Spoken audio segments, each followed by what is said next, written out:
istor gwir pendaven. Kishamon. Istor ar vran doul baret. Di gwener, e oan o labourat, baz va randi, baz an ti braz eder emaon o chom, a oan ba Kemper, un ti pain mestach, hag a eon o kampen askadero, an diri. Hag a randi a zo a us, va inime, a zo goulo. Setu a ezan da drora koad pren, vit kampen an diri. Hag an deizal, di gwener, peta velan, dre ar prenest ur vran doul baret. Poent zo bet, ur peren neus laked ur rouedat, vit ne zo feken a pichonet da garat, da sklas a fiantou va reprenest. Zunket peur e begret an rae. Va randi a zo kichen an ilizveur e Kemper. A kichen an ilizveur, petra zo, evel just, pesar la bousset evez kavet, kichen an ilizveur, kichonet e leiz. Hag ie brini. A oan e Kemper e zeus memmes ur vor vran, kormoran, hag a zeu ur vech bennak. Men ennes a jom war an odet. Ennes ne zo ket bete gant ilizveur. Ar pagant se ne zo ket bete gant ilizveur. Mat an deizal, di gwener petra velan, din an a c'hwet ur vran, ur pechadini, ur metra marteze.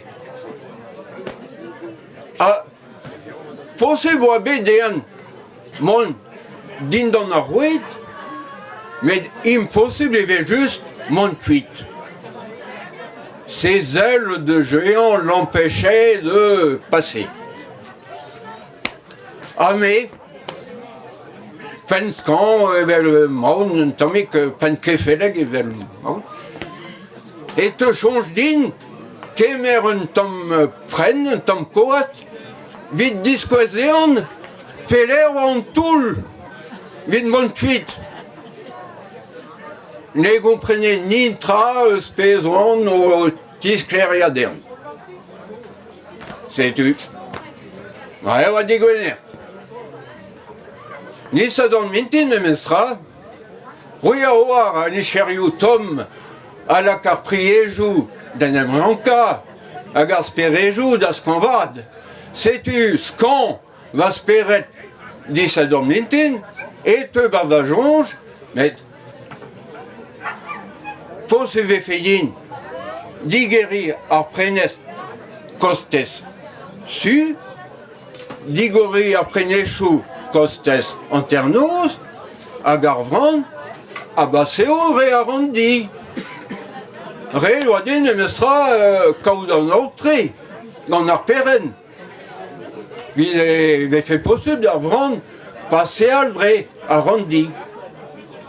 Bez eus bet an ortre evel just, setu eus digoret ar prenest kostes su, ar prenechou kostes anternoz, et donc kuit, hag ugen minut gouze un deuet da velet, no ar vran ebet. Ar vran a oe kuit, gounezet gantan e liberté.